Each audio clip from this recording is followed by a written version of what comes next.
Hey folks, Nick here from Another BookTube channel. Today with some horror book recommendations for October that you haven't heard 100 times before. Now, first off, apologies for this video coming out basically midway through October, beyond the midway point. Probably would have been smarter to publish this a lot earlier in the month, so you had more time to read these books, these recommendations. But you should still have a couple weeks left if you want to pick up any of these, if you're able to get copies. But I've been falling behind with my video schedule, so sorry about that. And about the premise of this video being books that you haven't heard about 100 times before, it's not necessarily that you've never heard of these books or you've never been recommended them. It's that they are not typically books I think that you would see in a video like this. I feel like every October, booktubers will put out a video that's like, the best spooky reads for Halloween, and then it's just like Dracula, The Haunting of Hill House, The Exorcist, and it's like, we know about those books. We've heard them before. Everybody knows about them. Everybody knows that they should read them. Give us something else. So this is a video where these books aren't Halloweeny, and maybe they're not even considered classics. I don't think any of them would really be considered true classics. They're just horror books that I enjoyed, that I think even if you are not a horror fan and you wanted to try a horror book this October, check out one of these. Maybe you'll like it. So that was like my way of thinking going into this. Now, that being said, if you are a frequent viewer of my videos, this first book I'm going to talk about, you have heard about before, because I've spoken about it several times recently. And that's The Wolfen by Whitley Strieber. So if you've already heard me do my spiel on this, or if you watched my full review of this book, you can go ahead and just skim along that bar and go to the next book when you see me holding up something different. But if you haven't, I love The Wolfen. This is, as the name implies, a werewolf book. And it is great. It is very different of a werewolf story than I usually see. Typically, when I see a werewolf story, it's a normal person or a normal group of people who accidentally stumble upon the existence of werewolves, or one of them gets bitten by a werewolf, and they're dealing with that. And we've got some great stories that have come out of that. Some great movies: American Werewolf in London, The Howling. The Wolfen also has a movie of its own, which is pretty okay. But the book really stands out to me. Whoop, dropped it. The book really stands out to me because it is written as a police procedural. It's not just an ordinary group of teenagers or just random people who have no real skills in tracking down anything and who are just thrust into this situation. It is about two New York police detectives who are investigating murders, and those murders just happen to point towards werewolves. So you have this situation where you've got a werewolf story where the people who are on the hunt for the wolves aren't helpless. They have weapons. They have technology and spy gear that will help them to track and catch them. It adds a different dynamic to the story that I think other werewolf stories are not missing, but just that they don't have. So it's a little something different. And it's got plenty of blood and gore. The werewolf attacks are vicious, and the werewolves themselves just feel like completely bestial, unstoppable forces. There are a couple scenes where we're getting from their point of view, but we only ever see them as wolves. We only know of them as wolves, and when they think, they're thinking like wolves. So there's no humanity to them whatsoever, and it just makes them all the more terrifying. So if you like a good werewolf story and want something a little bit different, definitely check out The Wolfen. I don't think this book is in print anymore, unfortunately. It should be. It's ridiculous that it's not in print, but check the secondary market. I know that there's plenty of copies on eBay with different covers. You should be able to get this book pretty cheap, and hopefully you have a good seller who can get it delivered to you before the month is up so you can fit it in for spooky season. Switching gears here to something a bit different, a bit lighter, because not everybody likes blood and guts and gore and monsters and things like that. Sometimes you just want a good old-fashioned ghost story. And that is where I will recommend Thin Air by Michelle Paver. The subtitle of it is even just a ghost story. This is a super, super just like tight, short, fun horror book about a group of Englishmen in the 1930s who are trying to climb the highest mountain in the world, which is not Everest. It's Mount Kunkung Kunkunjunga. I'm definitely not pronouncing that right. So they're trying to climb that mountain, but the mountain has a reputation for being practically unclimbable. It has claimed lives before, and during the ascent, they start to see some spooky things, or rather, our narrator, who this is kind of like his journal entries, sort of his perspective going through the entire excursion.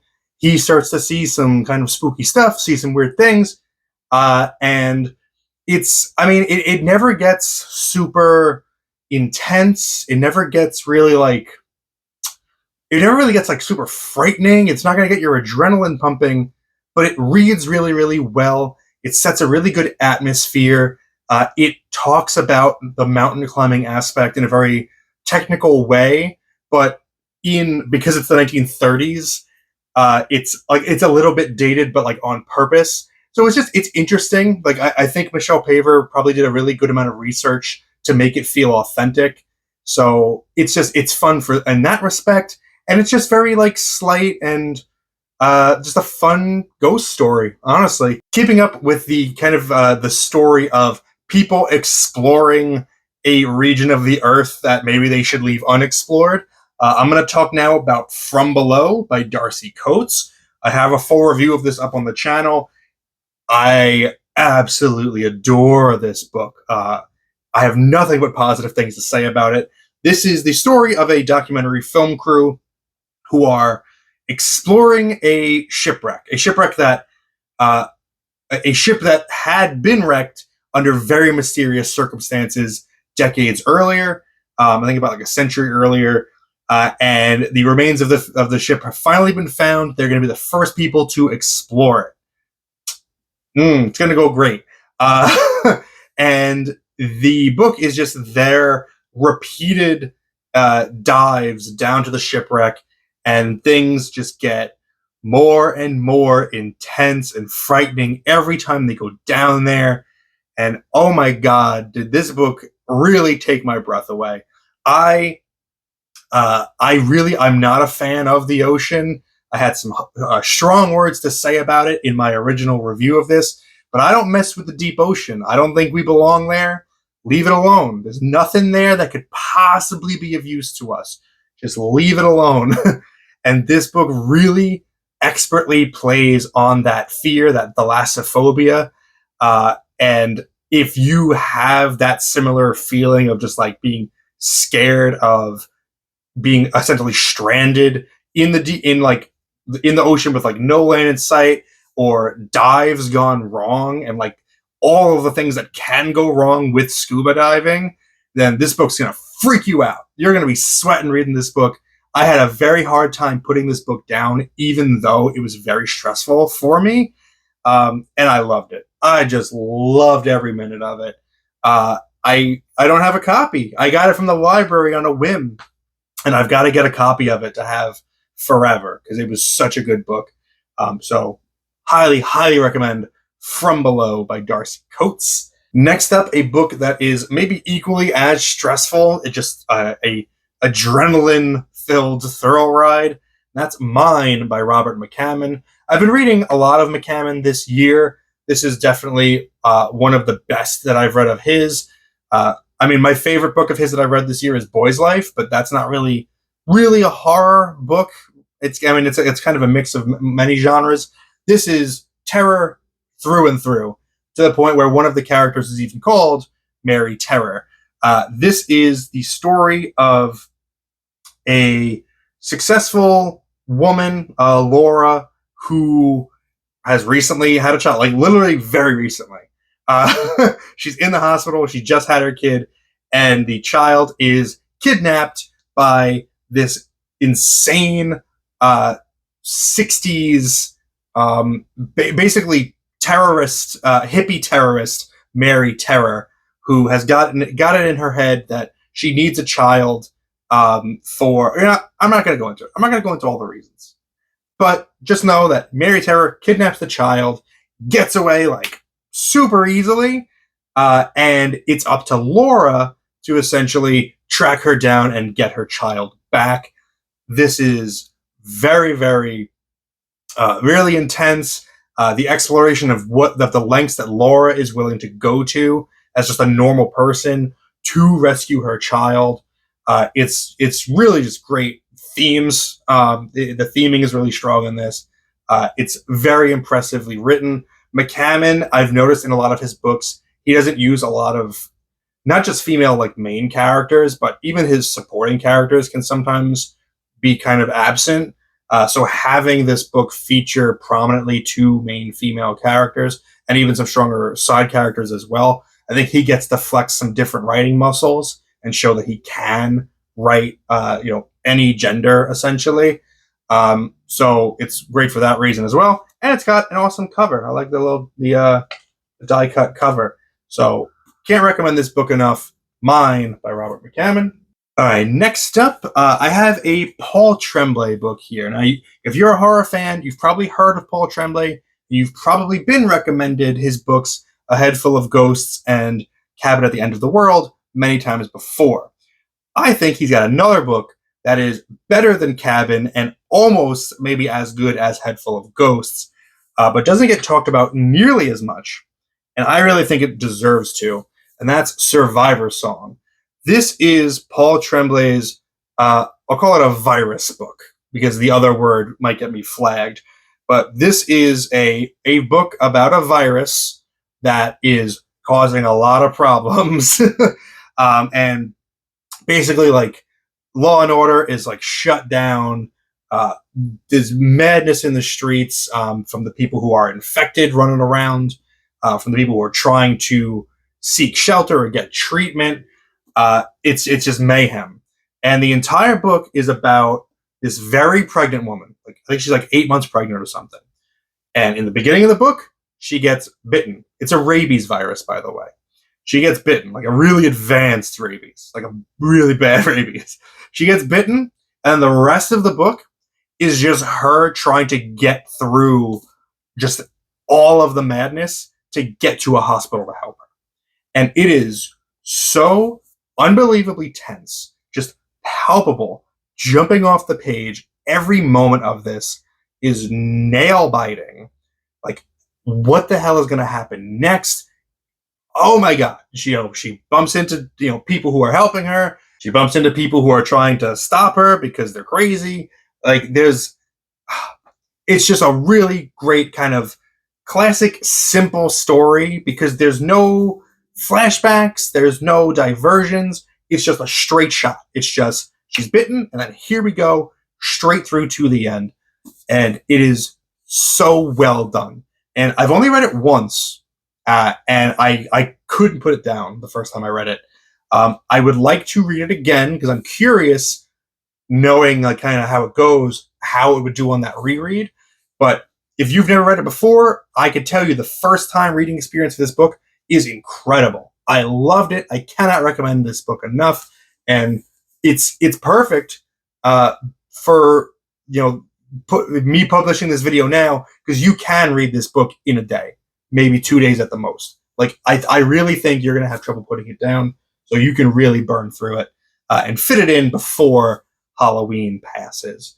So those are the prose books, but don't click off yet because I've got some bonus material for you. There is a short story I would like to recommend. I mentioned at the very beginning that people talk about, Haunting of Hill House as the go-to, read this for Halloween, spooky season, blah, blah, blah. And you should. It's a great book, but something a little different from Shirley Jackson. is the short story she wrote called The Summer People. And it's I'm holding up this copy of The Haunting of Hill House because this contains The Summer People within it. It's actually where I read it for the first time. It's a great story. It's just a really great story. It's about this kind of older couple who they go to this small town for the summer, and they love it there. They always have a great time, and the locals are really friendly. And this year they decide to stay on beyond the season where the tourists usually go home. Like they say, we're going to stay an extra month or so. And in staying that extra month, when they go to interact with the locals, they find that they are no longer as friendly in the off season. We'll put it that way. So it's just a really great suspenseful short story. And if you want to read some Shirley Jackson, but you've already read Haunting of Hill House, and you've already read We Have Always Lived in the Castle, I recommend seeking that short story. I'm sure you could find a PDF of it somewhere. And I've got to talk about comics a little bit. So if you want some good horror comics to read that are maybe not too intense, but give you that good, like, kind of cheesy Halloween-y feel, these are, I think, very much perfect for Halloween specifically. I'm going to recommend the old EC horror comics, which there are currently in print trade paperbacks that are collecting the various titles. So, like, I've got crime suspense stories here, but you can find collections of The Vault of Horror, shock suspense stories, Tales from the Crypt, and they're really great. I mean, some of this, they're cheesy. They're from the 50s, but the art is fantastic. You've got heavy hitters like Johnny Craig, Jack Kamen. You've got Wally Wood. Ghastly Graham Engels. There's so much great art to appreciate in these old EC comics. And some of the stories are legitimately, like, surprising and fun. And I think you'd be very surprised at how much of a good time you can have reading these old stories from the 50s. I think it's just one of those things where, like, it's very much of its time, and it's maybe considered silly today, but that's what makes it perfect for Halloween, because it's horror without being terrifying. It's just, like, touching on that little, like, it gives you that taste of, like, ooh, there's ghouls and goblins, stuff like that. It just hits that perfect flavor of Halloween. And if you don't find the EC comics super interesting, which I really, you should. They're great. Something that they inspired is Creepshow by Stephen King. You may have seen the movie that George Romero made. The movies, there were two of them. But this is Stephen King's Creepshow, the graphic novel adaptation of the first Creepshow movie. It's got art by Bernie Wrightson, who's one of the greatest horror artists of all time. And this is, that Creepshow movie was inspired by these EC horror comics. And so they made a comic based on the movie, which follows that same style. And it's a lot of fun. This, I know for sure, is still in print and can be found probably at any bookstore that has a graphic novel section, because it's got Stephen King's name on it. So I think it's pretty readily available. This is another one, perfect for Halloween. Nice and short, and you get some really fantastic Bernie Wrightson artwork in there, which I think you will really, really enjoy. So that's it. Those are my horror book recommendations for October. Hopefully these are things that you haven't been just recommended over and over again before. That was really my goal for this video, just giving you something different to try to read for this month. If you have any recommendations for some horror books for this month, let me know in the comments. Let everybody know. Talk to each other. Have a good time. But until then, thank you very much for spending some time with me today. But now it's time to get back to reading.